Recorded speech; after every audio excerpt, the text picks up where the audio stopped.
세상을 살면서 가장 중요한 것이 뭐냐라고 하면은 뭡니까? 뭐니 해도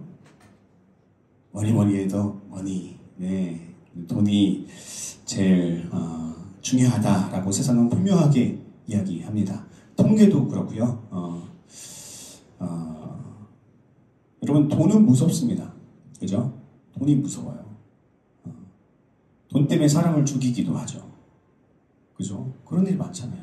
얼마 전에도 뉴스에 나왔는데, 저번 주인가? 아버지가 아들을, 그죠? 총으로 쏴서 이렇게 죽이는 그런 사건도 있었고, 돈이 연루가 되어 있을 것 같아요. 정황상 보면. 돈으로 사람을 살리기도 하죠.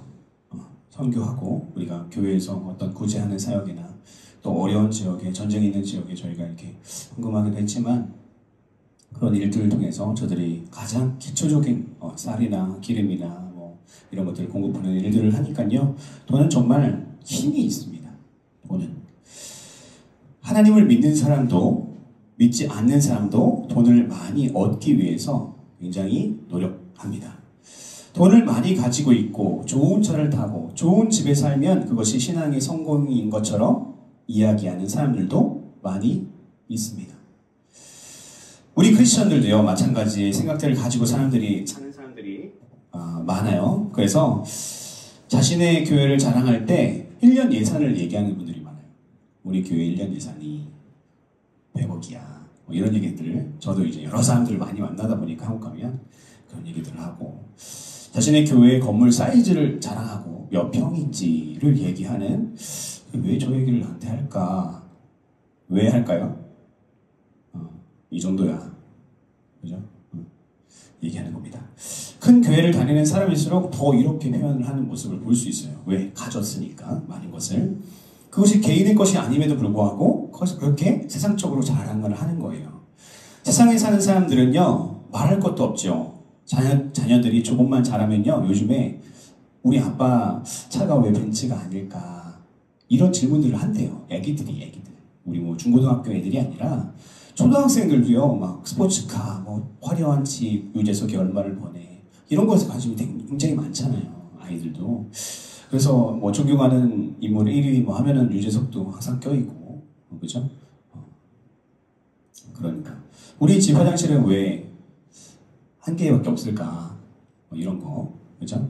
그리고 아파트에 살아도 자이에 사냐, 비브랜드에 사냐, 혹은 그 옆에 있는 빌라에 사냐, 단독주택이 있냐, 월세냐, 전세냐에 따라서 아이들이 서로 놀아주지 않는 현상들이 아주 옛날부터 이미 있었습니다. 왜 이런 세상이 되었을까요? 왜 이렇게 거지 같은 세상이 되었을까요? 돈으로 사람을 평가하는 세상.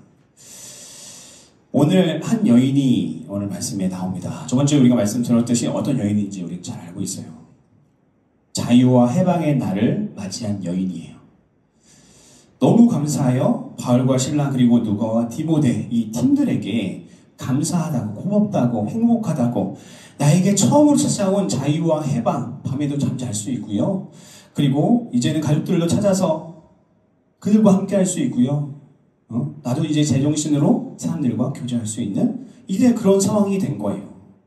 나 이제까지 평생 잠도 잘 못 자고 가족들과 함께 하지도 못했고 자신이 먹고 싶은 것도 못 먹게 하고 토해버리게 하고 귀신에게 끌려다니면서 이렇게 살아왔는데 육신적으로는 어때요? 노예처럼 주인에게 소속되어 있는, 오늘 이 주인은 공무원이었던 것 같아요. 말씀에 보니까. 그리고 영적으로는 귀신의 노예로 살고 있었던 이중 노예 생활을 하고 있었죠. 드디어 이제 귀신에게 해방되는 사건이 벌어지게 된 거예요, 오늘.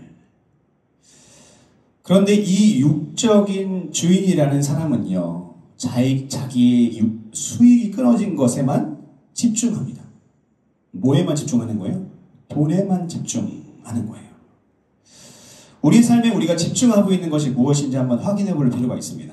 우리가 무엇에 가장 신경을 많이 쓰고, 무엇에 가장 우리의 마음이 많이 있고, 가장 우리가 무엇을 쫓고 살고 있는지. 그것이 오늘 나온 주인처럼 사람이 어떻게 되든 간에, 그죠? 나의 상황이, 나의 자녀가, 혹은 내 주변이 어떻게 되든 간에 돈에 나의 마음을 빼앗기고 있다면 나의 주인이 하나님인가 아니면 돈의 노예인가? 오늘 말씀의 제목이 왜 하나님인가 돈의 주인인가 이렇게 했는 줄 아세요? 제목? 우리가 하나님을 섬기는 이유가 돈의 신이 하나님이기 때문에 하나님을 믿는 것이라면 그것은 우상숭배라는 거예요. 그렇게 되면 우리가 섬기는 주체가 하나님인가요? 돈인가요? 헷갈리는 거야. 이게 헷갈리면 안 돼요. 왜냐면 우리에게 성공을 갖다 줄 수 있는 분이 분명 하나님 맞아요. 우리에게 돈을 주실 수 있는 분도 하나님 맞습니다. 우리가 원하는 자녀의 성공을 갖다 줄 수 있는 분도 하나님 맞아요. 근데 그것에 우리의 포커스가 있다면 그것은 하나님을 이용하는 이방신들을 섬기는 자들과 전혀 다를 게 없다는 거죠. 그것은 우상숭배라고 우리가 정리합니다. 이러한 사람을 우리는 윤리와 이성, 다시 말해서 돈만 사랑하는 이런 사람들을요, 인간성이 망가진 사람이라고 표현을 해요. 돈을 위해서 사람을 죽인 사람, 정상적인가요? 돈 때문에 아들을 엽총으로 쏴 죽인 아버지. 누가 어떻게 포장을 해도 포장되어지지 않아요. 그런데 넓은 의미에서 보면 우리의 삶은 어떤가? 돈이 우리에게 전부가 아닌가? 아니죠. 돈이 우리에게 중요하지 않죠. 가족을 위해서 돈이 필요한 거고 우리의 몸의 치료를 위해서 돈이 필요하고 우리의 행복을 위해서 돈이 필요하다고 이야기하지만 그런데 돈이 더 우리의 행복보다 큰 포션을 차지하고 큰 파일을 차지하고 있다면 우리는 오늘 이 시점에 오늘 이 주인, 육적인 주인의 모습을 통해서 그것에서 빠져나와야 된다는 거예요. 19절 말씀 보니까요. 여종의 주인들은 자기 수익에 소망이 끊어진 것을 보고 라고 되어 있습니다. 보고 뭘 봐요? 돈을 보는 거예요.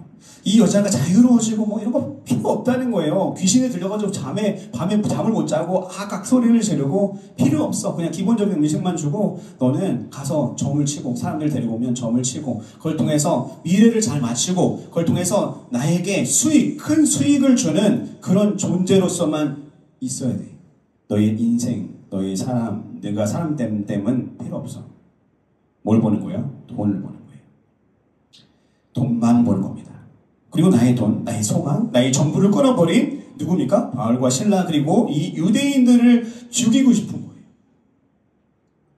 우리는 무엇을 보고 살고 있나? 우리 인생은 무엇을 보고 무엇을 향해서 살고 있나? 19절 말씀 보니까요. 후반절에 바울과 실라를 붙잡아 장터로 관리들에게 끌어갔다가 바울과 실라를 붙잡아 장터로 끌고 갑니다. 이 이유 때문에요. 돈 때문에. 옛 로마 시대는요. 이것을 아고라라고 했어요. 아고라. 많이 들어보셨죠? 아고라. 남자 성인들이 모여서 회의하는 곳이기도 하고요. 더 넓은 의미로는 광장. 사람들이 많이 모이는 광장을 아고라라고 했습니다. 여러분 이 사건이 있기 1년 전에요. 사도행전 18장 말씀해 보니까 글라디오라는 이 황제가 칙령을 내립니다. 뭐라고 하냐면 유대인들을 축출해라. 유대인들을 축출해라. 이들은 복음을 전한다라는 게 아니었죠. 이들은 선동해서 폭동을 일으킬 수 있는 씨앗들이다. 우리의 체제를 무너뜨릴 수 있는 씨앗들이다. 그렇기 때문에 유대인들을 축출해내라라는 그 칙령이 이미 1년 전에 있었어요. 그러니까 바울과 실라 잡혀있는 이 상황이 어떤 상황입니까? 굉장히 중범죄에 해당하는 일을 하고 있다고 엮어낼 수 있는 거예요. 그래서 오늘 19절 말씀에 바울과 실라만 잡힌 것 여러분들 성경에 나와있죠. 그죠? 누가와 디모데 도망갔나? 그죠? 예수님의 이렇게 행적을 보면 예수님이 이렇게 잘 빠져나가시니까 이렇게 잘 배워가지고 누가와 디모데가 빠져나왔을 수도 있겠지만 그것이 아니었죠. 사실은 누가는 헬라인이었어요. 그러니까 바울과 실라는 누구요? 유대인들. 그러니까 유대인들은 어떤 거요? 잡아 쳐놓을 수 있는 칙령이 있어요. 법이 있어요. 지금. 하지만 누가는 누구? 헬라인, 이방인이라는 거죠. 그리고 디모데는 누구예요? 아빠만 헬라인. 그러니까 헬라인이라고 해도 되는 존재였어요. 그러니까 이 둘은 잡아가지 않고 바울과 실라만 잡아간 것입니다. 바울과 신라는 붙잡아 갈 때요. 신라를 붙잡아 갈 때 자신이 로마심이라는 것을 이야기할 수 있었죠. 이렇게 재판도 하지 않고요. 자신들의 논리로 자신들을 결박하고 바울과 신라의 이야기를 들어보지도 않고 그냥 막 노예 부리듯이 이렇게 막 잡아 묶어다가 재판에 넘겨지는 것은요. 불법이었어요. 로마 시민은요. 로마 시민이었어요. 대단한 권력을 갖고 있는 사람이었죠. 그런데 아무 이야기를 하지 않습니다. 바울과 신라가. 그러니 바울과 신라는 어떻게 한 거예요? 어떤 마음이었습니까? 복음을 위해 자신들을 그들에게 내어준 거예요. 복음의 전파를 위해서 내어준 거예요. 새로운 환경 가운데 새로운 사람들을 만나서 그곳에서 내가 박해를 받을지라도 복음을 전할 수 있는 환경 가운데 자신을 내어 던진 거라는 거죠. 이 정도 경지가 오기가 쉽지 않죠. 우리는 고난을 싫어합니다. 우리는 어려움을 싫어해요. 그런데 바울과 신라는 그 어려움을 받아내는 거예요. 받아내는 거예요. 여러분들 어려움이 여러분들 삶 가운데 찾아오면 여러분들은 어떻게 반응하십니까? 심리학에서 스텝이 있어요. 사람이 반응하는 스텝들이 있어요. 대부분 비슷해요. 그런데 일단은 왜 그 시련을 주셨는지 저 같은 경우는 일단은 가만히 있어요. 아픔을 받아내요. 이렇게 가만히 이렇게 제 오래된 철학인데 이유가 있겠지. 내가 이런 일을 당하는 이유가 있겠지. 하나님께서 성장시키시고 원하시나 보다. 저 사람을 통해서 나를 더 견고하게 하기 위해서 그런가 보다. 난 지금 이해는 안 되지만 아마 몇 년 후에면 이해가 될 거야. 이렇게 받아냅니다. 근데 바울 목사님과 신라는 어땠어요? 철저하게 전도자와 선교사였던 이 두 분은 복음을 위해서 자신을 내어 던지는 거예요. 그냥. 그 이상의 것을 하시는 거예요. 하나님의 사람과 세상에 속한 사람이 이렇게 달라요. 세상에 속한 사람은요, 돈을 봅니다. 사람 필요 없어요. 생명의 종교요? 그딴 거 필요 없어요. 남의 행복? 윤리? 뭐 구제? 그런 거 필요 없어요. 나한테 들어오는 돈만 잘 들어오면 되는 거예요. 그런데 하나님의 사람은 어떻습니까? 복음, 하나님의 영원한, 보이지도 않고 만져지지도 않는 하나님의 그 나라 확장을 위해서 자신을 내어 던져 고통 가운데 던져내는 거예요. 삶의 가치가 다르죠. 세상 사람들은 돈에 목숨을 걸지만요. 하나님의 사람은 목숨의 전부를 거는 거예요. 완전 반대입니다. 세상의 사람들은 돈에 목숨을 걸지만 하나님의 사람들은 목숨의 전부를 거는 거예요. 한 생명을 살리는 일을 위해서 전 세계 수많은 목사님들이 사례비 100만 원도 못 받고 목회를 하는 거예요. 그러니까 목사님들 욕하는 거 저는 굉장히 싫어하거든요. 왜냐면 가지는 개편이라 그런 것도 있어요. 근데 저도 목사님들 되게 보면 제가 목사님들을 여러분들하고 훨씬 많이 만났겠죠. 그죠? 제가 목사님들이 실패를 훨씬 더 자세히 봤겠죠. 그죠? 저도 목사니까 제 앞에서는 편안하게 행동하시겠죠. 조금 더. 그리고 안 좋은 케이스들도 많이 봤겠죠. 근데 그렇게 안 좋은 행동들을 하는 분들은 정말 극소수라는 거예요. 그죠? 그리고 대부분의 목사님들은 굉장히 힘들게 목회를 하고 계세요. 굉장히 힘들게. 사례비 100만 원 못 받는 분들이 우리나라 교회의 70%라는 거예요. 여러분들 욕할 수 있어요? 여러분 같으면 하시겠어요? 영원한 것을 위해서 자신을 내어 던진 것 뿐이지 그건 안에서 뭘 얻을 게 없어. 그러니까 사모님이 일하는 거 아니에요. 그죠? 어쩔 수 없어서 일하시는 거지. 뭐 사모님이 뭐 일해가지고 일확천금을 보시겠어요? 한 100만 원, 150만 원 버시겠죠. 그걸로 애들 학원도 못 보내고 그냥 먹고 사는 거예요. 그냥 노후 준비도 안 하고 못 하고. 아니 그 두 분 나가서 공장 나가서 그냥 단순하게 말해서 공장 가서 일하면 잔업까지 하면 300 벌어서 600 벌면 그래도 그냥 남들 사는 만큼 살 거 아니에요. 근데 왜 그렇게 미련하고 그렇게 살까요?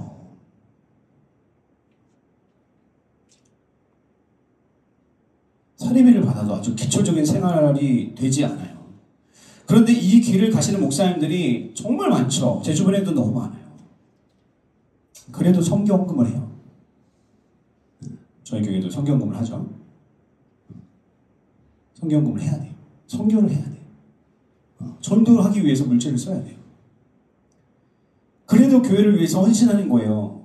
저희 아버지도 뭐 연금 들었던 거 다 깨서 교회 넣고, 뭐 보험 들었던 거 다 깨서 교회 넣고, 다 깨는 거야 그냥 목회하면서. 자, 이기적인 저 같은 사람은 안 깨요. 할렐루야. 저 같은 사람 안 깨.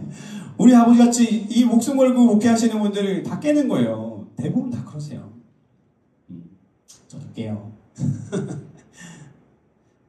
주일에 함께 예배드렸던 교회 청년들 여러분들 보셨죠? 예쁘죠? 사랑스럽지 않습니까? 이렇게 안아주고 싶었어요, 애들. 특성하는데 제가 앞에서 은혜를 너무 많이 받았어요. 얼마나 귀한지. 그래서 교회 이야기를 좀 들었어요. 예배 이후에 간 다음에 저녁에 좀 만나서 이야기를 들었는데 완전 시골 교회더라고요. 완전 시골 교회. 목사님이 여러 사역지를 방문하셨었대요. 근데 그 중에서 하나님 저 거기만큼은 안 갈래요. 그랬더니 하나님께서 거기 가라 응답하셨대요. 그래서 그 시골에 들어갔대요. 교회 터만 있는 곳에, 성도 없는 곳에. 그래서 지금 한 15년, 20년 가까이 되신 것 같아요, 목사님이. 할 게 없으니까 그 지역에 시골이라 학원도 별로 없고 뭐 없잖아요. 그러니까 방과 후 수업을 했대요. 애들이 끝나면 와라 교회로 와라. 그래서 애들 이제 공부도 시켜주고 알 수 있는 거 알려주고 저녁도 해서 밥도 먹여주고 그렇게 해서 그렇게 긴 세월을 사역을 해보시면서 그렇게 초등학교 때부터 잘했던 애들이 청년이 돼서 지금 일꾼들이 다 된 거예요. 여러분들 큰 교회 목사님들 너무 훌륭하시죠. 존경할 만해요. 왜냐면 믿음을 열매로 가시적으로 드러낸 분들이기 때문에 저는 굉장히 존경해요. 하지만 작은 교회에서 여러분들 교회가 뭡니까? 어떻게 부흥합니까? 정말 중요한 한 부분이 뭔지 아세요? 교회의 입지예요. 어디에 있냐. 그죠? 저희 교회도 저쪽으로 이제 좀 사람들이 많은 곳을 가면 유입이 있겠죠. 지금 유입 없죠, 저희는. 그죠? 전도하잖아요, 대부분 다. 입지라고 그런 얘기를 목사님들이 많이 해요. 근데 그 목사님 어디로 가셨어요? 시골로 가셨어요. 시골로 가셔서 뭐 했어요? 그냥 보이지 않는, 아니 그렇게 뭐 이렇게 방과 후 수업하고 하면 걔네들이 교회 오나요? 올 것 같으세요? 안 와요. 이용하고 떠나가고 다 그래요. 교회는 이용당하는 곳이잖아요, 원래. 그죠? 그래서 그 목사님이 그렇게 열심히 해서 건축도 하시고 교회도 크진 않지만 교회가 이렇게 세워져 나가고 있다. 이런 간증을 청년이 하는데 너무 존경스럽고 그 목사님이. 아직도 시골교회고 청년부가 절반이 온 거래요. 그래서 이번 주 예배가 좀 힘들었을 거래요. 자기들이 이렇게 와서 선교지 와서 섬기는 것 때문에. 근데 보내주신 목사님 너무 감사하고.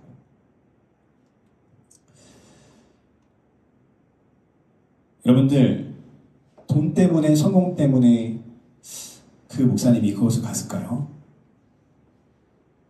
철저하게 아닙니다. 하나님이 가라고 하셨으니까 가셨어요. 저도 베트남에는 절대 오지 않겠다고 2, 3년을 다짐하고 얘기하고 다녔어요. 절대 베트남 싫다. 보내시잖아요. 그죠? 왜 나를 여기다 보내서? 왜 여기서 이 일을 하게 하실까? 왜 교회와 선교를 함께 하게 하실까? 내가 왜 여기 있어야 될까? 이런 고민 안 할까요? 목회자는? 동일하게 해요. 어려움이 오면 그 고민들을 하게 돼요.